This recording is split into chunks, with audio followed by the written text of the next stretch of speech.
Laura? Laura Ingraham? She there? It's a voice crying from the wilderness. Tell me about it. How are you, Laura? I'm doing great. How are you doing? Let me ask you, before we get to the book, two off-the-subject questions. Every author loves to hear that I know before we get to the book. I know. Comma. They hate it. That's a real gift. Thanks, and good morning to you, They sir. hate it. How's the baby? Babies. I have 2 now. What? Yeah, I have 2 kids. God, where have you been? I need to send a gift. How are the babies? The 2-year-old Dimitri's great, and Maria's 5, and, typical fiery Latina, to quote Sonia Sotomayor. I have, 2 almost 5s. Oh, I know. We're in the same boat here. It's really fun. It's really hard, but it's, the best. And then let me ask you this, and then we'll get to the book. Why are you still doing stupid radio? Why don't you just do TV? Oh, I don't know. I love radio. And Larry King, believe it or not, years ago, Mancow, when I started in radio, I think this was back in 2001. I was talking to him. I had him on the air, and he said, "Laura, I tell you one thing. Never give up radio. It's the best thing. It's so much more fun than TV." And I'm like thinking, well, why aren't you doing radio anymore? Larry King, who gave up radio. Yes. Exactly. Didn't that seem like odd advice to you guys? That seemed very strange to me. But so here I am all these years later. So what the heck? It's fun. I have a good time. So how did you get into the White House? This picture on the cover of the book, Laura Ingraham, the Obama Diaries. You got into the White House past security, and you're reading his diary.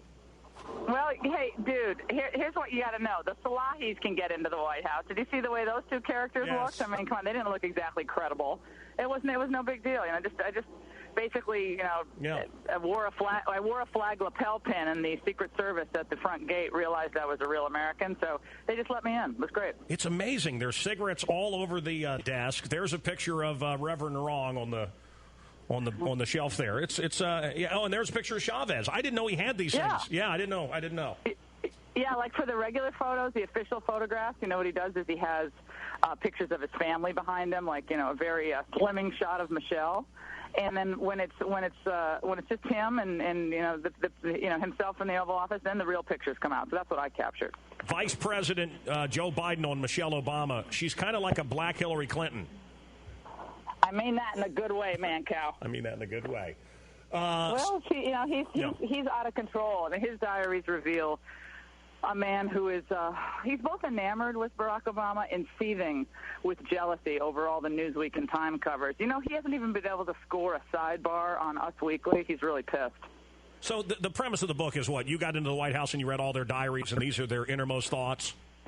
No, they actually. I didn't get them out of the White House. They actually were placed on my roof of my SUV at the Watergate parking garage. Okay. Yeah, in a manila envelope. Just said "Property of the American People" on the cover of the envelope, and I didn't know what the heck it was. I thought it was some joke. So I started reading it, and I'm like, wow, this certainly sounds like an arrogant, condescending, narcissistic Michelle Obama. It must be real. Wow. So I started reading hers and all these other diaries, and I decided, what am I going to do? Am I going to just hold these myself for my own enjoyment, or am I going to share them with the American people? You've got to share them. I shared them with a narrative. Yeah, and I put a narrative around them. You got to share them with the people. Tampa, Tulsa, Phoenix. You can't go to Arizona. Yeah, I'm going. Yeah, I've decided to spread the wealth in Arizona to try to make up for all the crazies who aren't going there. So we're going to have a lot of fun. We're going to be. I already spent like 4 days in the Gulf Coast, more than both Michelle and Barack combined.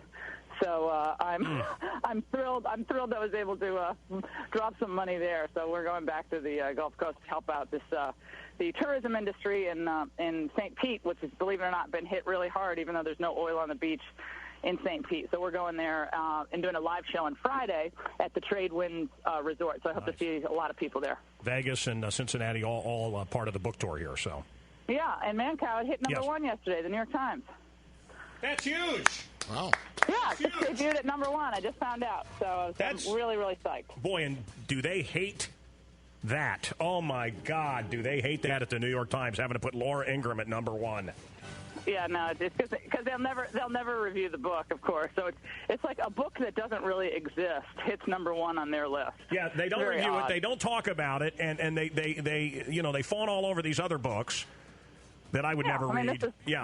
Yeah, this is just the story. I mean, this is a story of people who built up this man from his leafleting position on a street corner to the presidency without any serious examination of his experience or his record.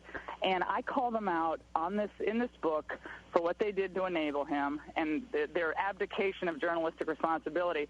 And I do it with humor and satire. So they all get a little bit of the spice in this book, Mancow. I love it. All right, Laura Ingraham, The Obama Diaries, #1. New York Times bestseller, #1. That's cool.